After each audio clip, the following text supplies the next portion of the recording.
Hello, எல்லாருக்கும் வணக்கம். என் பேர் பிரபு சாஸ்தா. அரவிந்த் அப்படின்ற ஒரு கேரக்டர் பண்ணியிருக்கேன் ட்ரீம் கேர்ள் படத்தில். எனக்கு இந்த ஆப்பர்ச்சுனிட்டி தந்த பாரதி சார் ரொம்ப நன்றி. ஃபர்ஸ்ட் ஆஃப் ஆல் வந்தவங்க எல்லாருக்கும் நன்றி. நர்வஸாக இருக்குது சார். வணக்கம் சார். வணக்கம் சார். சாரோட மைண்டில் வந்து ஒரு வேர்ல்டு க்ரியேட் ஆகி அந்த வேர்ல்டில் வந்து நானும் ஒரு பார்ட்டாக இருக்கேன். சார் ரொம்ப அன்பானவர். அவர் பேசுகிற மொழியே வந்து அன்பு தான். நெகட்டிவாக எதுவும் பேச மாட்டார். ஒரு படமும் அந்த அளவுக்கு பாசிட்டிவாக இருக்கும் அவரோட thought process. And Solomon sir வந்து என்னை இந்த படத்துக்கு வந்து அவர் தான் காஸ்ட் பண்ணார். ஸோ அவர் வந்து ஒரு சினிமாட்டோகிராஃபி கௌதம் மேனன் அப்படின்னு சொல்லலாம். அந்த மாதிரி ஒரு லவ் லாங்குவேஜ் இருக்கும் அவரோட விஷுவல்ஸில். அவர் ஒரு கலர் ஒன்று சூஸ் பண்ணி அதை போட்டுட்டு வந்து நிற்க வச்சார் அப்படின்னா அது ஒரு மாதிரி ரொம்ப நல்லா இருக்கும். அண்டு மணிவண்ணன் சார் எனக்கு ரொம்ப பிடிக்கும். அவர் அடிக்கடி ஞாபகப்படுத்துறது வந்து நம்ம ஹேமந்த் அண்ணா. அவரோட ரைட்டிங்லாம் வந்து அந்த மாதிரி ஒரு ஒரு பஞ்ச் இருக்கும். ஸோ அவர் பேசிக்காக எனக்கு நல்லா எழுதியிருந்தார். அவர் எனக்கு எழுதுனது மொத்தமாகவே ஹேமந்த் அண்ணா தான். அவரோட ஒர்க்கும் எனக்கு ரொம்ப பிடிச்சிருந்தது. அண்ட் எங்கள் அப்பா அம்மாவுக்கு நான் ரொம்ப தேங்க் பண்ண விரும்புகிறேன். ஏன்னா எங்கள் அப்பா மெயினாக வந்து இப்போது +2 எக்ஸாம்லலாம் நான் வந்து பயத்தோடு இருப்பேன். அப்போ எல்லாம் கேட்பாங்க ஏன் பயப்படுறேன்ட்டு. அப்பா சொல்லுவார், சப்போஸ் ஸ்டேட் ஃபர்ஸ்ட் வாங்கிட்டான் அப்படின்னா மைக்கில் எப்படி பேசுகிறதுன்னு தெரியாமல் யோசிச்சுட்ருக்கான் போல் பையன் அப்படின்னுவார். அந்தளவுக்கு ஒரு கான்ஃபிடென்ட்டு. ஆனால் 350 தான் வாங்கினேன். ஆனால் அதையும் அப்ரிஷியேட் பண்ணார். அண்ட் அம்மாவுக்கும் தேங்க் பண்ணிக்கிறேன். அண்ட் இந்த படத்தில் ஒர்க் பண்ண எல்லாருமே, ஹரிஷா அண்ட் ஜீவா, எல்லாருக்குமே நன்றி. அண்ட் வண்டி ஓட்டினார் கதிர். அந்த டெரெயினில் வந்து மேலேயும் கீழேயும் எங்களை வந்து பயங்கரமாக ட்ரைவ் பண்ணி கூட்டிகிட்டு போனார் கதிரண்ணா. அவருக்கு ரொம்ப நன்றி. அண்ட் உதய் அசிஸ்டன்ட் கேமராமேன், அவருக்கு நன்றி. கூட நடித்த த்ருவுக்கு நன்றி. அண்ட் எங்களுக்கு சப்போர்ட் பண்ண எல்லாருக்குமே ரொம்ப நன்றி. ரொம்ப ஷார்ட் பீரியடில் அந்த படத்தை வந்து ரொம்ப கஷ்டமான டெரெயின் அங்கே ஷூட் பண்ணுறது பார்க்குறதுக்கு ஈஸியாக இருக்கும். பட் அங்கே வந்து ஒரு ஒரு சேலஞ்சிங்கான ஒர்க்கை வந்து பண்ணோம் எங்கள் டீமு. ஸோ ரொம்ப நன்றி. அண்டு ஆடியோ அந்த மியூசிக் டைரக்டர் இளமாறன் சாருக்கு வந்து ரொம்ப நன்றி. ரொம்ப அழகான ஒரு மியூசிக் கொடுத்துருக்காரு. எல்லாரையும் தேங்க் பண்ணிட்டேன்னு நினைக்கிறேன். என் ஒய்ஃபுக்கு ரொம்ப நன்றி. ட்ரீம்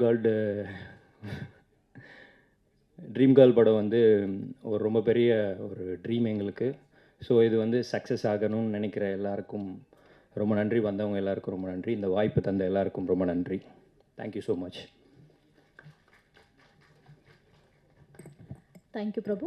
அடுத்ததாக இந்த படக்குழுவை வாழ்த்த வருகை தந்திருக்கக்கூடிய எழுத்தாளர் வசனகர்த்தா திரு அஜின் பாலா அவர்களை பேசுமாறு அன்புடன் அழைக்கிறோம்.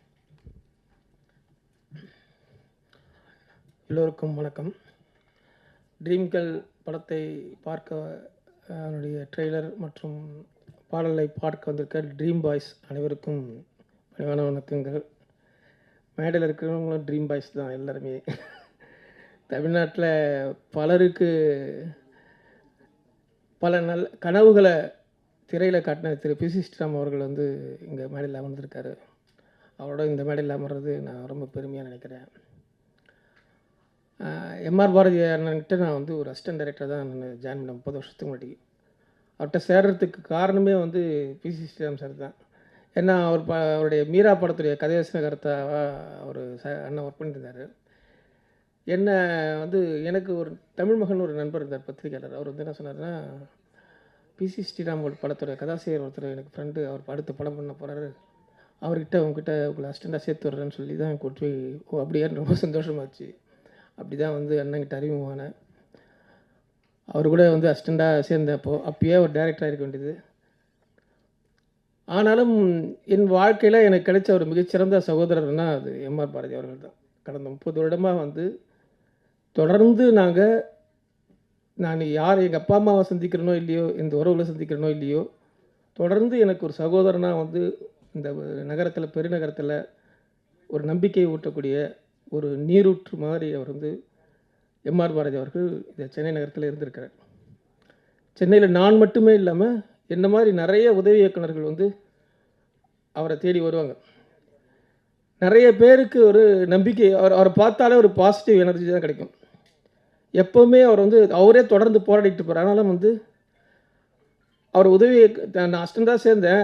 ஆனால் வந்து என்ன அசிஸ்டன்ட் நான் வந்து எனக்கு அவர் அசிஸ்டன்ட் மாதிரி தான் பிஹேவ் பண்ணுவார். அவர் வந்து அந்தளவுக்கு வந்து ஒரு சமமான ஒரு இடத்த கொடுத்து, எங்களுக்கு வந்து ஒரு நம்பிக்கை கொடுத்து, நிறைய வந்து கனவுல கொடுத்து, நிறைய அவர்கிட்ட பிடிச்சதே வந்து என்னென்னா நிறைய ரசிப்பார். அவரே ஒரு ட்ரீம் பாய் தான். அவர் வந்து ரொம்ப சின்ன சின்ன விஷயங்களை கூட நுணுக்கமாக ரசிக்கக்கூடிய ஒருத்தர். அதுவும் ஒரு ஒரு நல்ல ஒரு அழகான ஒரு வரியை சொன்னால், நல்ல ஒரு அழகான ஒரு காட்சியை சொன்னால், அவர் ஒரு குழந்தைய மாதிரி ரசிப்பார். எனக்கு தெரிஞ்சு சென்னை நகரத்தில் இந்த மாதிரி வந்து ஒரு பெருநகரத்தில் எந்திரத்தனமாக இருக்கிற மனிதர்கள் மத்தியில் இன்னும் உயிர்ப்போடு இருக்கிறது வந்து அவருடைய அந்த ரசனை தான்.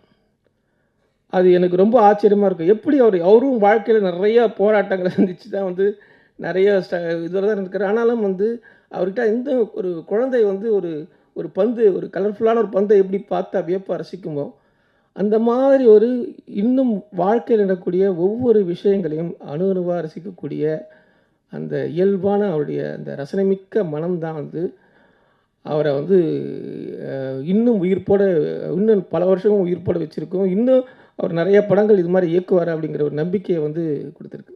இங்கே நாங்கள் வந்திருக்க எல்லாருமே வந்து அவருடைய அந்த அன்புக்காகவும் அவருடைய அந்த ரசனைக்காகவும் வந்து கட்டுப்பட்டவங்க தான். இங்கே மேடையில் வந்து தமிழ்நாட்டின் வந்து மிக முக்கியமான தமிழ்நாட்டின் அடையாளம்னு சொல்லக்கூடிய திரு மருது அவர்கள் வந்திருக்காரு. அவரும் ஒரு ட்ரீம் பாய் தான். அவரும் வந்து அவர் கூட கொஞ்சம் பேசினாலே வந்து நிறையா வந்து டெக்னாலஜிஸ் சம்மந்தமாக நிறைய வந்து கொட்டுவார்.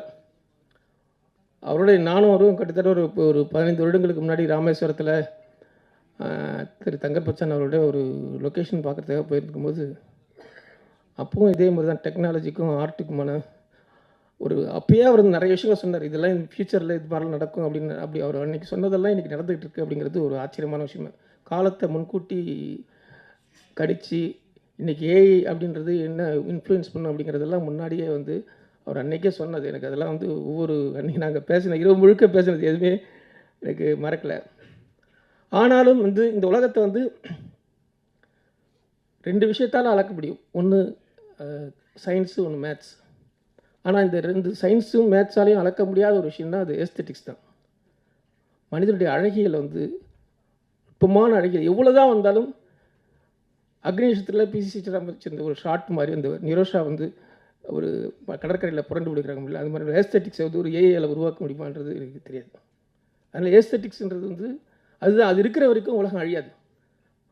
அது என்ன ஏஐ வந்தாலும் சரி, என்ன டெக்னாலஜி வந்தாலும் அதை கண்டுபிடிக்கிற அந்த ஆற்றல் இருக்குல்ல, அந்த கற்பனா சக்தி இருக்குல்ல, அது மனித சமூகத்தை தொடர்ந்து உயிர்ப்பிச்சுட்டே வரும். அப்படிப்பட்ட அழகியல் உணர்வோடு இருக்கக்கூடிய, அப்படிப்பட்ட ரசனைமிக்க மனிதர்கள் அமைந்திருக்கு இந்த மேடையில். இந்த பாடல் ட்ரீம் கேர்ள் படத்துடைய பாடல் விடுறது வந்து ரொம்ப சந்தோஷமாக இருக்குது. இந்த படம் நிச்சயம் ஒரு வெற்றி அடையணும். இந்த படத்தை தயாரிக்க வந்த தயாரிப்பாளர் அவருக்கு என்னுடைய மனமார்ந்த நன்றி. ஏன்னா அண்ணனுடைய ஒரு கனவை வந்து அவர் நிறைவேற்றிருக்காரு. இதில் பணி செய்த அத்தனை பேரும், குறிப்பாக நடிகர்கள் ரொம்ப அழகாக இருக்கீங்க, நடிகர் ரொம்ப ஹீரோயின் ரொம்ப பியூட்டிஃபுல்லாக இருக்கீங்க. உங்கள் எல்லாருக்கும் ஒரு நல்ல ஃப்யூச்சர் இருக்குன்னு நினைக்கிறேன். குறிப்பாக சினிமாட்டோகிராஃபருக்கும் நல்லா ஏஸ்ட், நல்லா ஃப்ரேமிங்ஸ் பிரமாதமாக இருக்குது, கலர் சென்ஸ் ரொம்ப நல்லா இருக்குது. எல்லாருக்கும் இந்த படம் வந்து ஒரு மிகப்பெரிய ஒரு வாய்ப்பையும் மிகப்பெரிய ஒரு வெற்றியும் தேடித்தரும். கண்டிப்பாக எல்லாருக்கும் இங்கே வந்து அனைவருக்கும் என்னுடைய நன்றி. வணக்கம். மிக்க நன்றி சார். சார், பொதுவாக சினிமாட்டோகிராஃபர்ஸ் தான் வந்து ஹீரோயினை ரசிப்பாங்கன்னு பார்த்துருக்கோம். எழுத்தாளர்களும் வந்து ரசிப்பாங்க, வர்ணிப்பாங்கன்றதை வந்து அதிகமாக ரசிப்பாங்க. ஓகே சார், இந்த மேடையில இருந்து அதை நாங்கள் தெரிஞ்சுக்கிட்டோம் சார். Thank you so much. அடுத்ததாக ட்ரீம் கேர்ள் இந்த படத்துடைய கதையின் நாயகனாக இயல்பான நடிப்பை வெளிப்படுத்தி இருக்கக்கூடிய கதாநாயகன் ஜீவா அவர்களை பேசுமாறு அழைக்கிறோம்.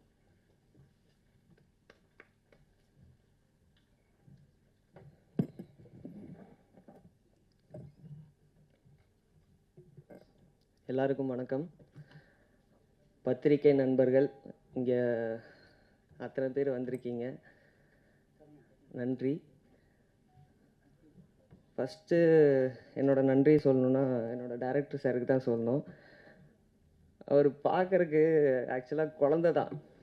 இயல்பாகவே வந்து அவர் குழந்த தான். அந்த செட்லேயே ஆகட்டும், அவர் பேசுகிற விதமாகட்டும், அப்ரோச் பண்ணுற விதமாகட்டும், அப்படியே குழந்தைத்தனமாக இருக்கும். வாய்ப்பு கொடுத்ததுக்கு நன்றி சார்.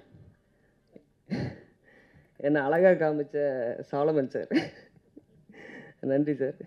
ஃப்ரேம்ஸ் எல்லாம் அவ்வளோ பியூட்டிஃபுல்லாக வச்சு என்னை அவ்வளோ அழகாக காமிச்சதுக்கு ரொம்ப நன்றி சார். இந்த ஈவெண்ட்டோட ஹீரோ இளமாறன் சார். நான் பாட்டு கேட்ட உடனே சொன்னேன் சாலமன் சார் கிட்ட, ஞாபகம் இருக்கா சார்? சார் இது வந்து பிளேலிஸ்ட்டில் கண்டிப்பாக எல்லாத்துக்கும் வரும் அப்படின்னு சொல்லியிருந்தேன். சொன்ன மாதிரியே வந்து எல்லாத்துக்கும் ஒரு ஃபேவரட் சாங்காக அமைஞ்சிருக்கு. எடிட்டர் சார் அகமத் ப்ரோ, நாங்கள் ப்ரிவ்யூ ஷோவில் பார்த்தோம், அவ்வளோ கிறிஸ்பாக எடிட் பண்ணியிருந்தார், நல்லா இருந்துச்சு. Thank you bro, thank you so much. Dialogue writers Hemanth bro, நானும் அவரும் ரொம்ப நிறைய டிஸ்கஸ் பண்ணியிருப்போம் இந்த படத்தில். எனக்கு என்ன சேஞ்சஸ் வேணுனாலும் அவர்கிட்ட தான் கேட்பேன், வித் டைரக்டர் சாரோட அப்ரூவலோட. அந்த ஃப்ரீடம் வந்து டைரக்டர் எனக்கு கொடுத்துருந்தாரு. Hemant bro, thank you so much. அப்புறம் என் கூட நடித்த கோ ஆர்டிஸ்ட் எல்லாருக்கும் நன்றி. ஹரிஷா, சாஸ்தா, அதுக்கப்புறம் எல்லா இந்து ஆல்ரெடி தெரியும், எல்லாருக்கும் நன்றி. இப்போது என்ன சொல்கிறது, ரொம்ப நர்வஸாக இருக்குது. இது என்னோடய முதல் ஸ்டேஜ் தான் ஆக்சுவலாக. ட்ரீம் கேர்ள் அப்படின்ற ஒரு ப்ராஜெக்டில் அறிமுகமாக இருக்கேன் ஹீரோவாக. ஆக்சுவலாக இது வந்து என்னோடய ட்ரீம் ப்ராஜெக்ட் தான், ஏன்னா ஃபஸ்ட் ப்ராஜெக்ட் எல்லாத்துக்கும் ஸ்பெஷல் தான். நான் இந்த மேடையில் நிற்கிறேன் அப்படின்னா அதுக்கு முழுக்க ஒரு காரணமாக இருந்த ஒரே ஒரு பர்சன் என்னோடய லைஃப்பில் என்னோடய அப்பா மட்டும்தான். ஏன்னா அவர் மட்டும்தான் என்னை நம்பினார். இந்த சினிமா அப்படின்னு நான் தேர்ந்தெடுக்கும்போது என்னோடய ஃபேமிலி யாருமே நம்பலை, என்னோடய ஃப்ரெண்ட்ஸ் யாருமே நம்பலை,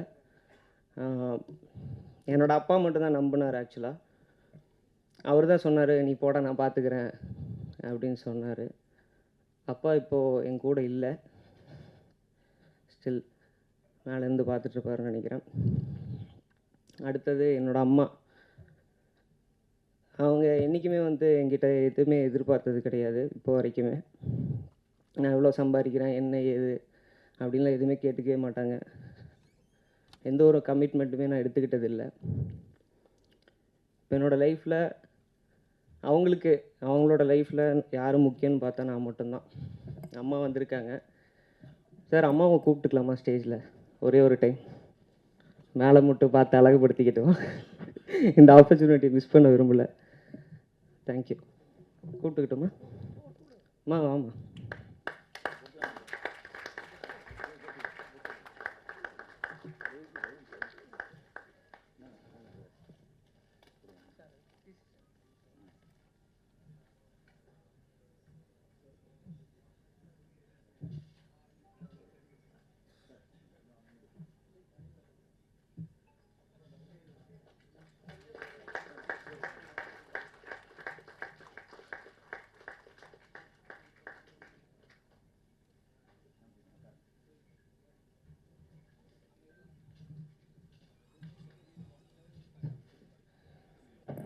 ஆக்சுவலாக ரொம்ப நன்றி சார். ஏன்னா இந்த ஆப்பர்ச்சுனிட்டிக்காக தான் ரொம்ப இயர்ஸாக நான் கஷ்டப்பட்டுட்டு இருந்தேன். Thank you so much. இன்னொரு பர்சனுக்கும் நான் ரொம்ப தேங்க் பண்ணணும், என்னோடய அக்கா. எமோஷ்னலாகவும் சரி, ஃபினான்ஷியலாகவும் சரி, என்னோடய பின்னாடி நிற்கிற ஒரே ஒரு பர்சன் வந்து என்னோடய அக்கா மட்டும்தான்.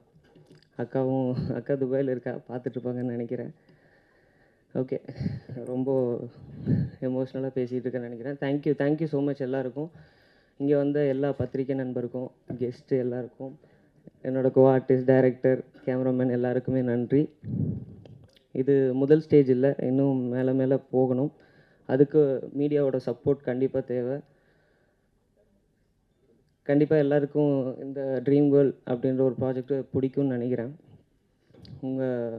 எங்களோட பாட்டை நாங்கள் முடிச்சிட்டோம், இனி வந்து உங்கள் கையில் தான் இருக்குது ஜட்ஜ்மெண்ட்டு. சரி, ஓகே, நல்லா வரும்னு நானும் என்னோடய டீமும் நம்புகிறோம். அதுக்கப்புறம் மேலே இருக்கவன் தான். Thank you so much. Thank you sir. Thank you Jeeva, வாழ்த்துக்கள். அடுத்ததாக இந்த படத்தின் தயாரிப்பாளர் திரு குணசேகரன் அவர்களின் மகன் திரு சிபி அவர்களை மேடைக்கு வருமாறு அன்புடன் அழைக்கிறோம். சிபி அவர்களுக்கு படத்தின் இயக்குனர் பாரதி அவர்கள் மலர் கொத்து கொடுத்து தன்னுடைய வாழ்த்துக்களையும் நன்றியையும் தெரிவித்துக் கொள்வார்கள்.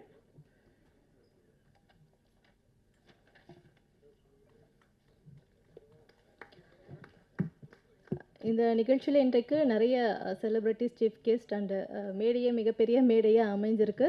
அதனால் எல்லாருமே ஷார்ட் அண்ட் ஸ்வீட்டாக பேசுவாங்க அப்படின்ட்டு நம்ம நம்பலாம். அடுத்ததாக பேசுகிறதுக்காக வர இருக்கிறவர் யார் அப்படின்னு பார்த்தீங்கன்னா, நம்மளுடைய டைரக்டர் பாரதி அவர்களுக்கு மிகவும் நெருக்கமானவர். திரு மாணிக்கம் என்ற ஒரு உன்னத படைப்பை நமக்கு தந்தவர். ஹிந்தியில் ராஷ்மி ராக்கெட் என்ற படத்திற்கு கதை எழுதி அதில் வெற்றியும் கண்ட திரு நந்தா பெரியசாமி அவர்களை பேசுமாறு அன்புடன் அழைக்கிறோம்.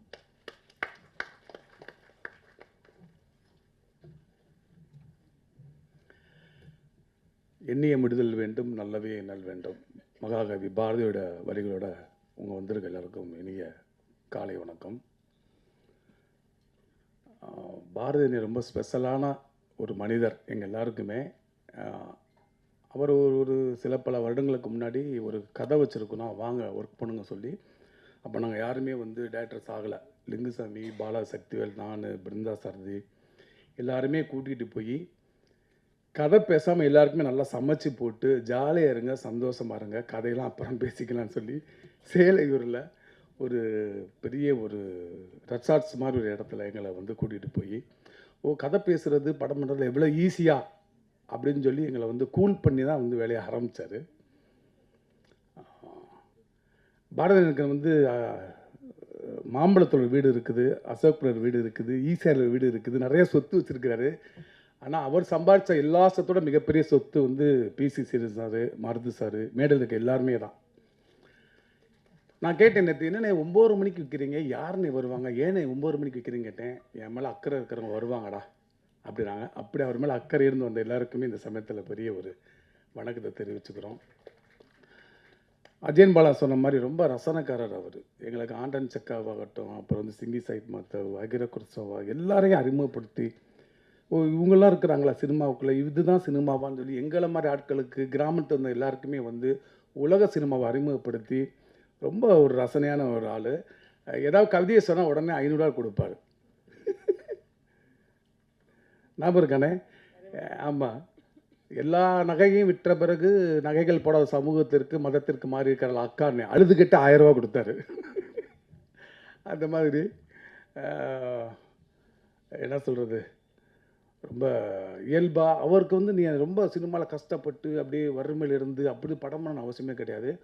அவங்க எல்லாருக்குமே தெரியுமான்னு தெரியல, சாரில் தான் பதிப்பகம்னு ஒன்று வச்சுருக்காரு அவர். அதில் கிட்டத்தட்ட ஒரு 1000 புத்தகங்கள், இன்ஜினியரிங் காலேஜ் புக்ஸ் அவர் வெளியிட்டிருக்கிறாரு. அன்னை கல்லூரிக்கே போகாத ஒருத்தர் கல்லூரியில் படிக்கிற மாணவர்களுக்காக ஒரு 1000 புக்கை வெளியிட்டிருக்க சாரில் தான் பதிப்பகம் கிட்டத்தட்ட பல கோடி ரூபாயில் டவுன்லோட் பண்ணிகிட்ருக்கு. அதுவே அவருக்கு மிகப்பெரிய வெற்றி. சினிமாலாம் ஜாலியாக இருக்கும்டா, கஷ்டமே படக்கூடாதுடா, நம்ம என்ன வருது சொல்லணும். நான் அடிக்கடி கேட்குறப்ப சொல்லுவார், உலகத்துக்காக நீ எதையுமே மாற்றிக்காத, நீ செய், அதை உலகம் ஏற்றுக்கும். ரொம்ப ஜாலியாக இருப்பார். இதுவுமே அந்த ஒரு அடிப்படையில் தான் ட்ரீம்களை உருவாக்கி இருக்கிறாரு, பார்த்தாலே தெரியுது. என்கிட்ட ஒரு நாள் பேசினார் ஈவினிங், இப்படி ஒரு கதை இருக்குடா, ட்ரீம்கள் இருக்குடா, ஷூட்டிங் போனோம் அப்படின்னாரு. எந்த மாதம் போகிறேன்னு, நாளைக்கு காலையில் போகிறேன்டானாரு. ஒரு வரி கதையோட ஒரு நம்பிக்கையோட கிளம்பி போய் இன்றைக்கி உங்கள் முன்னாடி அழகான ஒரு ட்ரீம்கள் ரொம்ப ஒரு சக்ஸஸ்ஃபுல் படமாக வந்திருக்குது. நான் சில ஃபுட்டேஜ்லாம் பார்த்தேன், ரொம்ப யூத்ஃபுல்லாக இருந்திருக்குது. அண்ணன் எல்லாருமே நீண்டகால நண்பன்னார். அவர் இப்போ பீட்டா குழந்தைகளுக்கும் கதை வச்சுருக்கிறாரு, எடுப்பாருன்னு நான் சொல்லிக்கிறேன். அவருக்கு என்னுடைய வாழ்த்துக்கள். நன்றி, வணக்கம். Thank you so much sir. பொதுவாக அந்த மாதிரி ஆடியோ லான்ச்லலாம் பார்த்தீங்கன்னா, தமிழ் பேசக்கூடிய கதாநாயகிகள் குறைவு அப்படின்ற ஒரு விஷயம் அதிகமாக பேசப்படும். பட் அதை சரி பண்ணக்கூடிய வகையில் பல படங்கள் வந்துட்டு தான் இருக்குது. பல ஹீரோயின்ஸ் தமிழ்லேருந்து வந்துட்டே இருக்காங்க அப்படின்னு சொல்லலாம். அப்படி ட்ரீம் கேர்ள் படத்தில் கதாநாயகியாக அறிமுகமாக இருக்கக்கூடிய ஹரிஷா அவர்களை பேசுமாறு அன்புடன் அழைக்கிறோம்.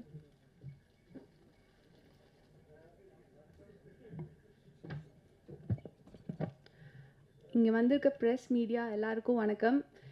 அண்ட் இந்த ஸ்டேஜில் ஷேர் பண்ணுறதே எனக்கு ரொம்ப ஒரு ப்ரெஸ்டேஜாக ஃபீல் ஆகுது. ஏன்னா பிசி ஸ்ரீராம் சார் வந்திருக்காரு. அவர் எவ்வளோ பெரிய லெஜெண்டுன்னு எல்லாருக்குமே தெரியும் சினிமா இண்டஸ்ட்ரியில். அவர் கூட ஒரு ஸ்டேஜ் ஷேர் பண்ணுறதே எனக்கு ரொம்ப ஹாப்பியாக ஃபீல் ஆகுது. தேங்க்யூ ஸோ மச் சார், நீங்கள் இந்த ஈவெண்ட்டுக்கு வந்ததுக்கு. அண்ட் இங்கே வந்திருக்க வசந்த பாலன் டைரக்டர் சார் எல்லாருக்குமே ரொம்ப நன்றி. அண்ட் எனக்கு இந்த மூவியில் கேஸ்ட் பண்ணது சாலமன் சார் தான். சார் தான் ஃபஸ்ட்டு எனக்கு கால் பண்ணிவிட்டு இந்த மாதிரி ஒரு ப்ராஜெக்ட் இருக்கா ஹரிஷா, நீங்கள் வந்து பாருங்கள் ஆஃபீஸ்ன்னு சொல்லி. அப்போ தான் ஃபர்ஸ்ட் டைம் நான் பாரதி சாரை மீட் பண்ணேன். அண்ட் பாரதி சார் பார்த்தோன்னே ஓகே எனக்கு ஃபிக்ஸ் ஆகிடுச்சு, நீங்கள் தான் வந்து என்னோடய ட்ரீம் கேர்ள் அப்படின்னு சொல்லிட்டு ப்ராஜெக்ட் ஸ்டார்ட் பண்ணோம். அண்ட் லைக் 20-25 டேஸில் ஷூட் பண்ணோம். அண்ட் இப்போது அவுட்புட் பார்க்கும்போது ரொம்ப ஹாப்பியாக இருக்குது. பிகாஸ் ஒரு ஃப்ரேம்ஸும் அவ்வளோ அழகாக இருக்குது. சாலமன் சார், நீங்கள் you done a great job. Like thank you so much. நாங்கள் இவ்வளோ அழகாக இருக்கும்னு சொல்லி எங்களுக்கு இப்போ தான் தெரியுது ஸ்க்ரீனில் பார்க்கும்போது. அண்ட் ஹேமந்த் சார் எல்லாருக்கும் ரொம்ப தேங்க்ஸ் இந்த ப்ராஜெக்டில் ஒர்க் பண்ணதுக்கு. அண்ட் லைக் எங்கள் கூட ஒர்க் பண்ண artist like Prabhu and Jeeva எல்லாருக்குமே ஒரு பெரிய தேங்க்ஸ். லைக் ஒரு ஃபேமிலி மாதிரி தான் ஒரு 15-20 டேஸ் இருந்துச்சு. ரொம்ப ஜாலியாக ஷூட் போச்சு. அண்ட் கரெக்டாக 6 ஆகிடுச்சுன்னா பேக்கப் பண்ணிடுவார் சார். ஸோ அது வந்து எல்லா ஆக்டர்ஸ்க்கும் ரொம்ப ஹாப்பியாக இருக்கும். And then thank you so much. இவங்க எல்லாமே இந்த செட்டில் அவங்க வந்தாலே அவ்வளோ கலன்னு இருக்கும், அவ்வளோ ஜாலியாக இருக்கும். And like thank you so much for like I am so pleasure to have a screen space with you. Thank you and thank you so much. மிக்க நன்றி சார். அது நிறைக்குடம் தழும்பாதுன்னு சொல்லுவாங்கள்ல, அதுக்கு உதாரணமாக இருந்தது. சார் வந்து ரொம்ப ஷார்ட் அண்ட் ஸ்வீட்டாக வந்து பேசிட்டு போனது. அடுத்தது ஒரு முக்கியமான நபர் தான் வந்து பேச வர இருக்காங்க. ஆக்சுவலி இப்போது நம்ம ஊரில் வந்து அடிக்கிற வெயிலில் பார்த்தீங்கன்னா உடுத்துகிற மொத்த துணியும் வந்து நனைஞ்சிருது. ஆனால் இவருடைய வெயில் படம் மூலமாக நம்மளுடைய கண்களும் கைக்குட்டையும் வந்து பயங்கரமாக நனைஞ்சது அப்படின்னு சொல்லலாம். நான் முன்னாடியே சொன்ன மாதிரி இந்த சாமானியர்களின் வலியை வந்து ரொம்ப அழகாக எளிமையாக இயல்பாக வந்து கடத்தக்கூடியவர். மிகையே படுத்தப்படாத கதைகள் கதாபாத்திரங்கள் தான் இவருடைய படங்களில் வந்து நம்மளால் பார்க்க முடியும். மிக சிறந்த இயக்குனர் திரு வசந்தபாலன் சார் அவர்களை பேசுமாறு அன்புடன் அழைக்கிறோம்.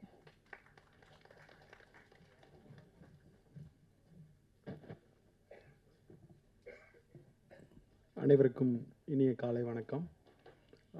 எப்படியோ மேடையில் வந்து மீரா அப்படிங்கிற படத்துலேருந்து இந்த மேடையில் பேச்சு ஸ்டார்ட் ஆச்சு. அந்த மீரா படத்தில் நான் ஒரு உதவி எடிட்டராக நான் வேலை பார்த்த காலத்தில் வந்து பிசி சார் வந்து லெலின் விடிவிஜன் சார்கிட்ட வந்துட்டு போயிட்டுருப்பாங்க. அந்த விஷுவல்ஸை அந்த ரஷ்ஷை முன்ன பின்ன நான் பார்த்துக்கிட்டே இருந்திருக்கிறேன். அப்படி ஒரு மேதை. ஆக்சுவலாக எப்படி இசைஞானி அவர்களை வந்து நம்ம கொண்டாடுறோமோ அதுக்கு எந்த விதத்திலும் குறைவில்லாத இந்தியாவின் ஒரு மகத்தான ஒளிப்பதிவு மேதைனா வந்து பிசி சாரை சொல்லலாம். பிசார் படங்கள் பார்த்த பிறகு தான் வீடு இவ்வளோ அழகா அப்படின்னு மௌன ராகத்தில் தெரிஞ்சுச்சு. அதுக்கு முன்னாடி வரைக்கும் வீடு அழகுன்னு தெரிஞ்சதில்லை. வீடு அவ்வளோ அழகா, ஒரு காட்டன் புடவை அவ்வளோ அழகா அப்படின்னு தெரிஞ்ச படம் வந்து மௌன ராகம். நான் வந்து கமலா தேட்டரில் திருடா படம் பார்த்துட்டு இருந்தேன். அதில் வந்து தீ தித்திக்கும் தீ அப்படின்னு ஒரு பாட்டு. நம்ம ஊரில் இருக்கிற மியூசியம் இவ்வளோ அழகா அப்படின்னு அந்த பாட்டு வர்றப்போ ஒரு கட்டத்தில் அந்த லைட்லாம் ஆஃப் ஆகி திருப்பி ஆன் ஆகும். மொத்த தேட்டரும் கமலா தேட்டரில் கைதட்டி குமிச்சிச்சு. ஒரு வசனத்துக்கு கிடைக்காத கைதட்டு, ஒரு நடிப்பு, எல்லாத்தையும் தாண்டி ஒரு ஒளிப்பதிவுக்கு ஒரு மொத்த திரையரங்கமும் கைதட்டி மகிழ்ந்துச்சுன்னா, வெறும் ஒரு லைட்டில் ஒருத்தன் கவிதை சொல்கிறான், ஒரு மேஜிக் பண்ணுறாருன்னா அந்த பாட்டை வந்து நான் திருப்பி அடுத்த நாள் மறுபடியும் திருடா பார்க்குறேன். அதே இடத்துல கைதட்டு விழுது. ஸோ ஒரு ஒளிப்பதிவுக்கு ஒரு கைதட்டை ஒருத்தர் வாங்கி தந்துட முடியும்னா அதுக்கு பிறகு கூர்மையாக அவர் படங்களை பார்க்க ஆரம்பித்தா, அப்போ நாயகனில் பார்த்தா மெதுவாக நாயகன் வளர வளர வளர வளர ஆஃப் லைட்டில் இருக்க நாயகன் அப்படியே கொஞ்சமாக அவர் மரணமாகிறப்ப ஒரு பிரைட் லைட்டில் இறந்து போவார்.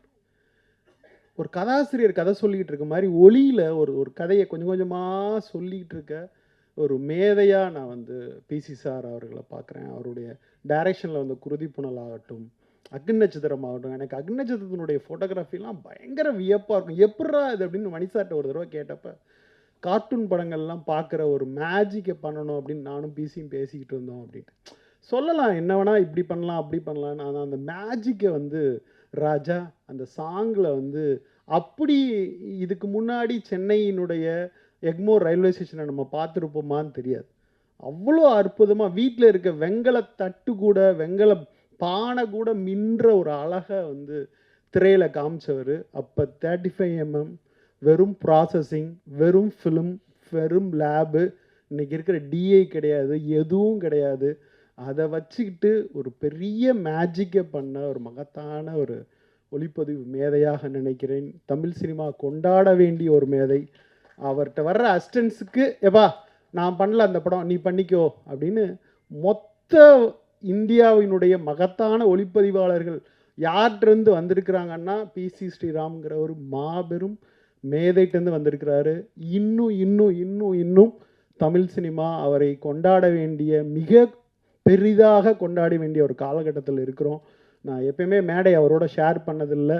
இந்த நேரத்தில் மேடையை நான் அவரோட ஷேர் பண்ணுறதை நினைக்கிறப்போ எனக்கு ரொம்ப மகிழ்ச்சியாக இருக்குது. ஒரு மாபெரும் மேதையின் கரங்களில் தமிழ் சினிமா இன்னமும் மகிழ்ச்சியோடு அந்த விஷுவல்ஸ் அலைபாயுது ஆகட்டும், ஓகே கண்மணி ஆகட்டும், அவர் சீனிக்கம் பண்ணுறப்ப இருந்ததாகட்டும், தேவர் மகனில் கமல் சாரும் அப்படி சிவாஜி சாரும் இருக்கிறப்ப அப்படி பார்த்தா அப்படியே ஒரு பொயட்டிக் பெயிண்டிங் மாதிரி வரைகிறதாகட்டும் அப்படின்னு பிசி சார் இருக்கிற மேடையில் இருப்பதை நினைத்து மிகவும் மகிழ்கிறேன், வணங்குகிறேன். திரையுலகம் அவருக்கு ஒரு மாபெரும் பாராட்டு விழாவை, சரியாக அவர் ஒளிப்பதிவை கொண்டு சேர்க்க வேண்டிய அடுத்த தலைமுறைக்கு செய்கிற வேலை. ஏன்னா இன்றைக்கி வந்து மொபைலில் யார் வேணால் ஃபோட்டோ எடுக்கலாம், யார் வேணால் என்ன செய்யலாம் அப்படின்னு மாறின ஒரு காலத்தில் 80களிலிருந்து அந்த மேஜிக்கை செஞ்சு கொண்டு இருக்கிற ஒருவரை நாம் கொண்டாட வேண்டிய காலத்தில் இருக்கிறோம்.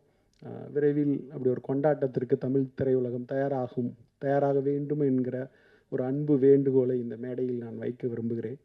அடுத்து வந்து பல விஷுவல் கம்யூனிகேஷன் காலேஜுக்கு போவேன்.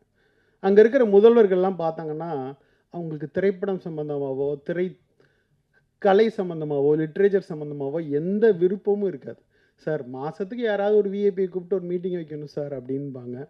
இப்படி தான் எம்ஜிஆர் திரைப்படக் கல்லூரி இருந்த ஒரு காலகட்டத்தில் கலை மீதும் ஓவியம் மீதும் நவீனம் மீதும் மிகப்பெரிய காதல் கொண்ட மருது சார் வந்து திரைப்படக் கல்லூரிக்கு நுழைந்தது என்பது மாபெரும் சாதனை. அங்கே புல் வெட்ட கூட ஆள் இல்லை. இப்போ தான் நான் வெளியே கேட்டேன், 10 கோடி ரூபா அவர் வந்த பிறகு எம்ஜிஆர் மெடிக்கல் காலேஜ் திரைப்படக் கல்லூரிக்கு சாங்ஷன் ஆகிருக்கு அப்படின்னு தகவல் சொன்னார். ரொம்ப மகிழ்ச்சியாக இருந்துச்சு. ஆனால் அங்கேருந்து வந்த திரைப்படக் கல்லூரியில் தான் புலன் விசாரணையிலிருந்து ஊமை வெளிகளிலிருந்து தமிழ் சினிமாவை மலர்ச்சி ஏற்படுத்துகிற அந்த உலகம் வந்துச்சு. அது அப்படியே மண்டி போய் கிடந்துச்சு. அப்படியே புதர் மண்டி போய் கிடந்த ஒரு இடத்துல போய் ஒளி மாதிரி இருக்கிற மருது சார் அங்கே போய் அப்படியே உட்கார்ந்துருக்கிறத பார்க்குறப்ப ரொம்ப சந்தோஷமாக இருக்குது. ஒரு திரைத்துறைக்கான, திரை மாணவர்களுக்கான ஒரு ஒளிமயமான ஒரு காலம் அந்த எம்ஜிஆர் ஃபிலிம் இன்ஸ்டியூட்டுக்கு வந்திருக்கு அப்படின்னு நான் ரொம்ப ஆழமாக நம்புகிறேன். பர்சனலாகவும் என்னுடைய எல்லா படங்கள் சம்மந்தமாகவும் அவர் எப்போவுமே பேசிகிட்டே இருப்பார். எனக்கு அங்காடி திரைப்படத்தினுடைய லோகோ வரைஞ்சி கொடுக்கணும், எளிமையான படம் அப்படின்னு கேட்டேன். அந்த அங்காடி திரு டைட்டிலினுடைய லோகோவை ஜஸ்ட்டு 2 செகண்ட்ஸில் என் கையில் வரைஞ்சி வச்சுக்கோ பாலன் அப்படின்னு சொல்கிற அளவுக்கு எனக்கும் அவருக்குமான உறவு இருக்கிறது. ஸோ அவரையும் இந்த மேடையில் நான் ஷேர் பண்ணுறதை நினச்சி மிக மகிழ்வோடு இருக்கிறேன். ரொம்ப ஆரோக்கியமான கலையின் உச்சகட்டமான 2 மேதைகள் இருக்கிற ஒரு மேடை அப்படின்னு நான் நினைக்கிறேன். ஸோ இவர்களை எல்லாம் இந்த மேடைக்கு அழைத்து வந்த எம்ஆர் பாரதி அவர்கள் பிருந்தா சாரதி மூலியமாக தான் எனக்கு ரொம்ப காலத்துக்கு முன்னாடி தெரியும். ஸோ அந்த விஷுவல்ஸ் எல்லாமே பார்க்குறப்ப ஒரு இளமை ததும்பும் ஒரு படமாக இருக்கிறது. ஸோ இந்த டீமுக்கு மனமார்ந்த வாழ்த்துக்கள். நன்றி. மிக்க நன்றி சார். அடுத்ததாக பல படங்களில் ஆர்ட் டைரக்டராக ஒர்க் பண்ணியிருக்கக்கூடிய திரு கலை அவர்களை பேசுமாறு அன்புடன் அழைக்கிறோம். சார் கிளம்பிட்டாங்க. Okay, thank you so much sir. Sir வந்து இருந்து அவருடைய சப்போர்ட்டை கொடுத்ததுக்கு அவருக்கு எங்களின் மனமார்ந்த நன்றியினை தெரிவித்துக் கொள்கிறோம். அடுத்ததாக ஒரு முக்கியமான நபர் தான் வந்து மேடைக்கு பேச இருக்காரு. சார் வந்து லேட்டாக வந்தாலும் லேட்டஸ்ட் அப்படின்னு தான் சொல்லணும். ஏன்னா அவருடைய படங்கள் வந்து நம்ம மனசில் அந்த அளவுக்கு அந்த காதல் தாக்கத்தை வந்து ஏற்படுத்தியிருக்கு அப்படின்னே சொல்லலாம். நான் முன்னாடியே சொன்ன மாதிரி அந்த குணால் ஹேர் கட்க்கு வந்து சார் தான் பொறுப்பு. அதே மாதிரி இந்த காதலில் விழுந்திருந்தாலும் சரி, காதல் தோல்வியில் விழுந்திருந்தாலும் சரி, அந்த சமயத்தில் சார் தான் பொறுப்பு அப்படின்னு சொல்லணும். ஏன்னா அந்த மாதிரியான படங்களை வந்து அவர் நம்ம கொடுத்துருக்காரு. இதயம், உழவன், காதல் தேசம், காதலர் தினம், அப்படி 90s கிட்ஸை வந்து காதலே கட்டி போட்டு வச்ச இயக்குனர் கதிர் அவர்களை பேசுமாறு அன்புடன் அழைக்கிறோம்.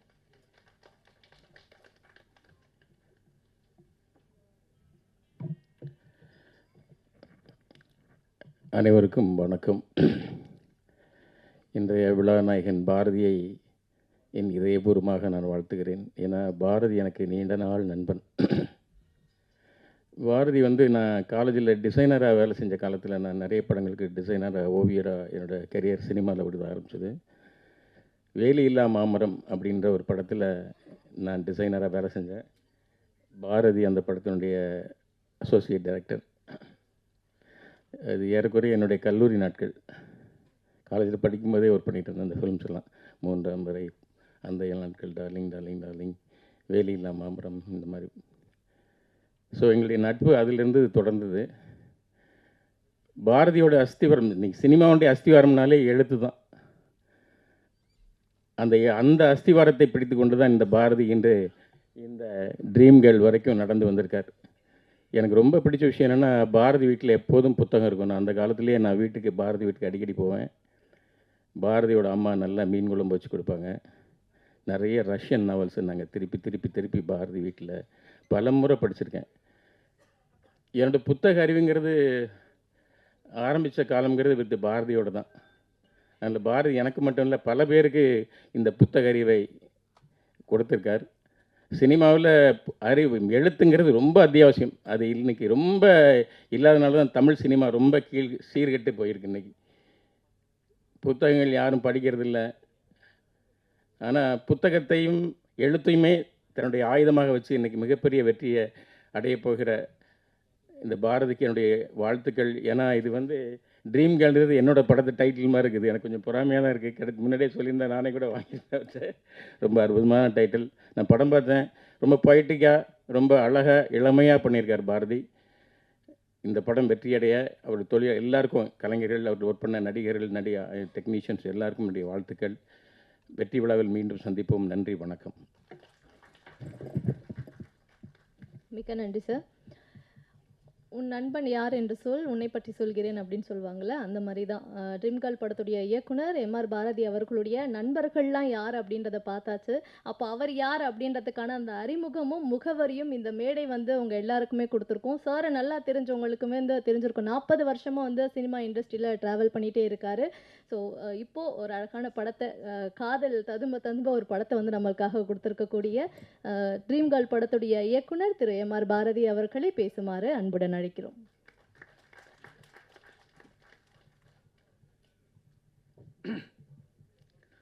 எல்லாருக்கும் வணக்கம். நிறைய பேசலாம்னு நினச்சேன். ரொம்ப டைம் வச்சு நான் ரொம்ப பேசலை. நிறைய பேசுகிறது விஷயம் இருக்குது. ஆனால் என்னோடய அழைப்பேற்ற இங்கே வந்த அத்தனை பேருக்கும் ரொம்ப நன்றி. நான் ஒரு வாட்டி ஃபோனில் தான் கூப்பிட்டேன். அத்தனை பேர் வந்தாங்க, என்னை மதித்து, அவங்களுக்கெல்லாம் நன்றி சொல்லிக்கிறேன். இன்னொரு சந்தர்ப்பத்தில் நான் வேறு பேசியிருக்கிறேன். நன்றி.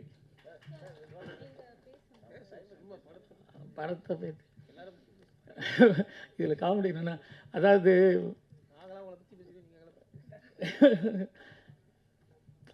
எப்படி சொல்கிறேன்னா, ஆக்சுவலாக நான் சினிமாவுக்கு ஃபஸ்ட் அசிஸ்டன்ட் ட்ரை பண்ணேன். ட்ரை பண்ணுறப்ப எல்லாமே எனக்கு நல்ல கம்பெனியே கிடைக்கல. ஃபஸ்ட்டு வேலியில்லா மாமரம், நூலர்ந்த பட்டம், காவேரி கரைநிலை, இந்த மாதிரி சின்ன சின்ன உப்பா படம்னு சொல்லுவாங்க. இப்போ அந்த மாதிரி படங்கள் தான் கிடச்சிது. எனக்கு அசிஸ்டன்ட் வாய்ப்பு சரியாகவே கிடைக்கல. ஒரே ஒரு படம் நெஞ்சமெல்லாம் நீயன், அதில் தான் மோகன், ராதா, பூர்ணிமாச்சாரம் நடிச்ச படம். அந்த ஒரு படம் தான் அசிஸ்டன்ட் ஒழுங்கான படம் வாய்ப்பு கிடைச்சிது. அப்போ கூட கஷ்டம். நான் சென்னையில் தனியாக சாப்பாட்டுக்கு தங்குற இடத்துக்கெல்லாம் கஷ்டப்பட்டுட்டு இருந்தேன். அது ரொம்ப கஷ்டமாக இருக்கு. சரி என்ன பண்ணலாம் அப்படின்ட்டு அப்புறம் பத்திரிக்கையில் போய் சேர்ந்தேன். அதுக்கு பாவைச்சந்திரன் ஒரு முக்கியமான காரணம். அப்புறம் பத்திரிக்கையில் சேர்ந்தோன்னா எனக்கு கொஞ்சம் கம்ஃபர்டபுளாக சென்னை வாழ்க்கையே எனக்கு ஓரளவு வசதியாச்சு. அந்த பத்திரிக்கை துறையில் ஒரு 4-5 வருஷம் இருந்தேன். அப்போ இருக்கிறப்ப சினிமா ஆர்வம் இல்லை. அப்போ ஃபிலிம் இண்டஸ்ட்ரியிலேருந்து படம் பார்க்குறது, உலக சினிமா பார்க்குறது, நிறைய புத்தகங்கள் படிக்கிறது, சினிமா பற்றியே சிந்திச்சுட்டு இருப்பேன். ஆனால் பத்திரிக்கை எழுதிட்டு இருந்தேன். அப்போ தான் எனக்கு முதல் சினிமாவில் அங்கீகாரம் கொடுத்தது பி.சி. ஸ்ரீராம். அவர் தான் எனக்கு அவரோட டைரக்ஷனில் மீரா படத்துக்கு கதை வசனம் கொடுத்தாரு. அது எனக்கு ஒரு நல்ல இதாக இருந்தது. அதுக்கப்புறம் தான் திருமணம் ஆச்சு. திரும்ப ஒரு படம் முயற்சியில் கொஞ்சம் தோல்வி. படம் ஐயான்னு ஒரு கதை ஸ்கிரிப்ட் எழுதி சரியாக வரல. அப்புறம் சரி என்னடா சும்மா இருக்கிறது அப்படின்னு சொல்லிட்டு, ஏன்னா நான் சினிமா ரொம்ப நேசிப்பேன். அதே நேரத்தில் சினிமாவுக்காக நான் கஷ்டப்பட மாட்டேன். சரி அடுத்த வேலை செய்யலான்ட்டு ராஜ் டிவியில் நிகழ்ச்சி தயாரிப்பாளராக மாதிரி நிறைய நிகழ்ச்சிக்கு பண்ணேன். அதில் நிறைய பணமும் விளம்பர படம் எடுக்கிற வாய்ப்பும் கிடைச்சது. அப்போ என் லைஃப் ரொம்ப கம்ஃபர்டபுள் ஆச்சு. ஏன்னா அப்போ எனக்கு 2 பசங்க, ஃபேமிலியை நல்லா பார்த்துக்கிற முடிஞ்சிச்சு. சரி அப்புறம் இன்னும் ஸ்டெடியாக அதில் கூட என்னென்னா ஒவ்வொரு விளம்பர படம் இருக்கிறது நிகழ்ச்சி பண்ணுறதுல கொஞ்சம் ஸ்ட்ரெயின் இருந்தது. அதுக்கப்புறம்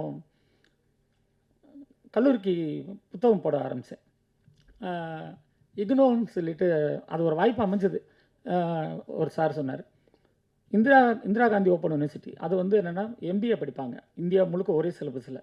அதுக்கு வந்து நான் கொஸ்டின் பேப்பர் போட்டு கொஸ்டின் அண்ட் ஆன்சர் சின்னதாக புக்கு 40 ரூபாய்க்கு குட்டி புக்கு போட்டு சவுத் இந்தியா முழுக்க அந்த இது நடக்கிற கல்லூரியில் அந்த வகுப்பு நடக்கிற இடத்துல போய் வெளியே வச்சு விற்று அது பயங்கர வெற்றி அடைய செம சக்ஸஸ் ஆச்சு. இந்தியா முழுக்க அந்த புக்கு போச்சு. அதுக்கப்புறம் இன்ஜினியரிங் புக்கு போட்டேன். இந்த 26 வருஷமாக சார்லதா பப்ளிகேஷன் நடத்துகிறேன். ரொம்ப சக்ஸஸ்ஃபுல்லாக கம்ஃபர்டபுளாக இருக்கேன். ஆனால் சினிமா நான் தடுத்துட்டே இருக்கும்ல. அப்போ அர்ச்சனா வந்து எனக்கு ரொம்ப ஃப்ரெண்டு. நாங்கள் 2 பேரும் எப்போ நாங்கள் 2 பேர் பேசுனாலும் சினிமா பற்றி பேசுவோம். சினிமா பேசிகிட்டே இருப்போம். நைட்டு 11 மணி 12 1 மணி அவ்வளோ சினிமா பேசுவோம். அப்போ தான் சரி அவங்களுக்கு தோணுச்சு. நான் ஒரு கதை சொன்னேன், இப்படி ஒரு பண்ணலான்னொன்னே அந்த அழியாத குழந்தை 2 வந்து அர்ச்சனா தயாரித்தாங்க. அவங்க என்ன டேரக்ட் ஆகி பார்க்கணுன்ட்டு. ஆனால் அவங்க எங்கேயோ பணத்தை பாரோ பண்ணி கடன் வாங்கி பண்ணலான்னு திட்டம் போடுறப்ப நான் பயந்துட்டேன். ஐயோ நம்மளால் அவங்க எதை கஷ்டப்படக்கூடாதுன்னு. சரி ரேவதி அப்போ ஃப்ரெண்டு, ரேவதி டேரக்டரை போடுவோம், உனக்கு சேஃபு, நீ நினைக்கிற இந்த கதையும் நடிக்கலாம், ரேவதி டேரக்டரை போடுற அப்படின்னு சொன்னேன்.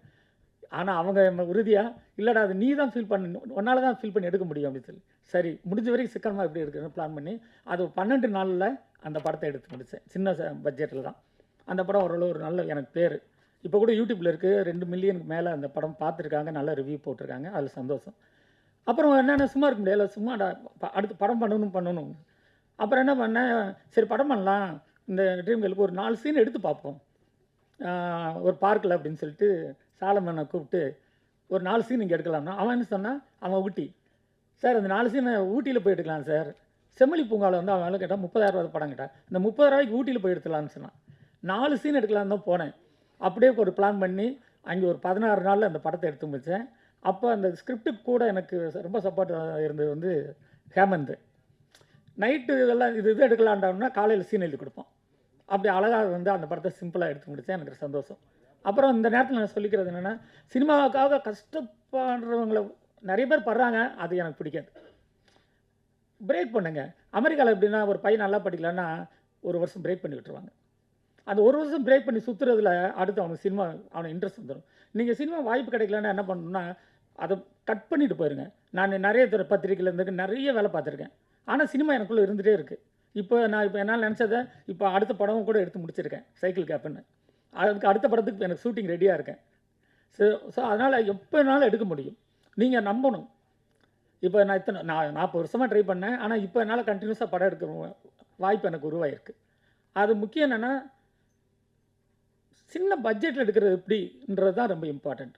அந்த பிளானிங் எனக்கெல்லாம் ஒன்றுமே இல்லை. இப்போ 4 சீன் எடுக்க போனேன், அந்த படத்தை எடுத்திருந்தேன்னா ஒரு ஐடியா தான். அப்புறம் என்னென்னா சிக்கனமாக எப்படி எடுக்கிறதுன்றதை பற்றி எனக்கு நிறைய ஐடியா இருக்குது. நான் அப்படி தான் எடுப்பேன் எப்பயுமே.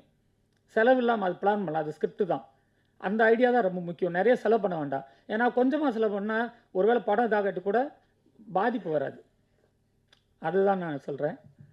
இவ்வளோதான் சுருக்கம்னு நினைக்கிறேன். போதும். Thank you. Thank you so much sir. So அடுத்ததாக நீங்கள் எல்லாரும் ஆவலாக எதிர்பார்த்துருக்கக்கூடிய சிறப்பு அழைப்பாளர் தான் வந்து பேச இருக்காரு. இவரே வந்து ஒரு யூனிவர்சிட்டி தான். இவருடைய படைப்புகள் அனைத்தும் இனி வர இருக்கக்கூடிய தலைமுறையினருக்கு பார்த்திங்கன்னா கன்னிமாரா லைப்ரரி மாதிரி நிச்சயமாக இருக்க போகுது. அண்ட் இவருடைய உதவியாளர்கள் தான் இப்போ வந்து இந்திய சினிமாவையே ஆண்டுட்டு இருக்காங்க அப்படின்னு கூட சொல்லலாம். ஸோ இந்திய சினிமாவின் நம்பர் 1 ஒளிப்பதிவாளர் திரு PC ஸ்ரீராம் அவர்களை பேசுமாறு அன்புடன் அழைக்கிறோம்.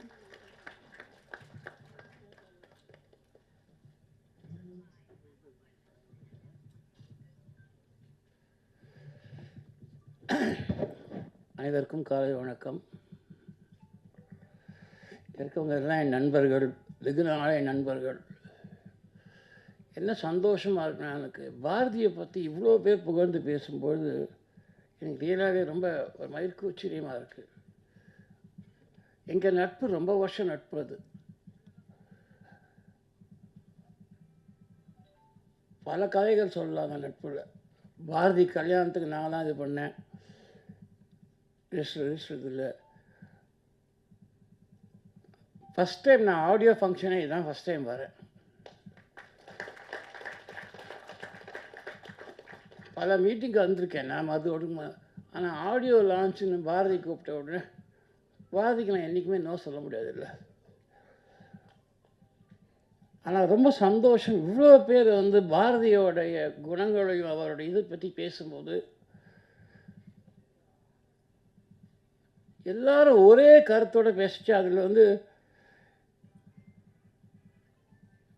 அவர் உயர்ந்து நிற்கிறாரு பாரதி, அதான் உண்மை. அடுத்த பெரிய பட்ஜெட்லாம் பண்ண வேணாம் பாரதி, 500 கோடி 400 கோடிலாம் ஜோக் பண்ணியிருந்தேன், அதெல்லாம் பண்ணாதீங்க.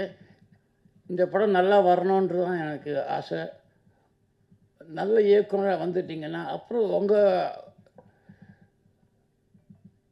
பல கதைகள் வச்சுருக்கீங்க. அன்றைக்கி கூட ஒரு கதை சொன்னோம், ஒரு கதையை நான் சும்மா அவர் சொல்லி விட்டேன், அவர் கதை திரைக்கதை எழுதிட்டார். அது இன்ட்ரெஸ்டிங்காக பண்ணியிருப்பாருன்னு எனக்கு தெரியும். ஆனால் அது வந்து ரெகுலராக கிடையாது. அது பாருங்கள், அது அடுத்தது தான் எடுக்க போகிறீங்க.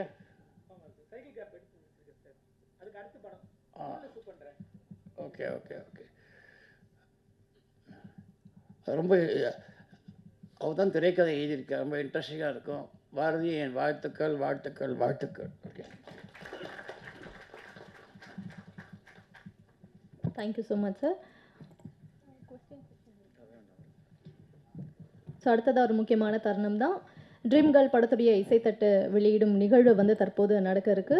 ஒளிப்பதிவாளர் திரு பிரிசி ஸ்ரீராம் அவர்கள் இசைத்தட்டை வெளியிட மேடையில் இருக்கக்கூடிய சிறப்பு விருந்தினர்கள் அனைவரும் இசைத்தட்டை பெற்றுக்கொள்வார்கள்.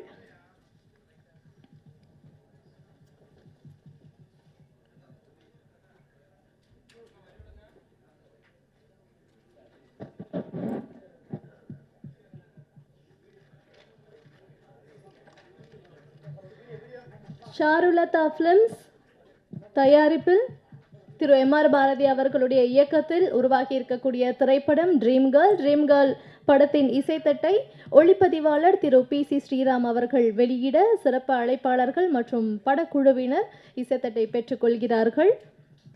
ட்ரீம் கேர்ள் படத்தின் ஆடியோ உரிமையை சரிகமா பெற்றுள்ளதை மகிழ்ச்சியோடு தற்போது தெரிவித்துக் கொள்கிறோம். அதற்கு உறுதுணையாக இருந்த ஐஸ்வர்யா அவர்களுக்கு எங்களின் மனமார்ந்த நன்றியையும் தெரிவித்துக் கொள்கிறோம்.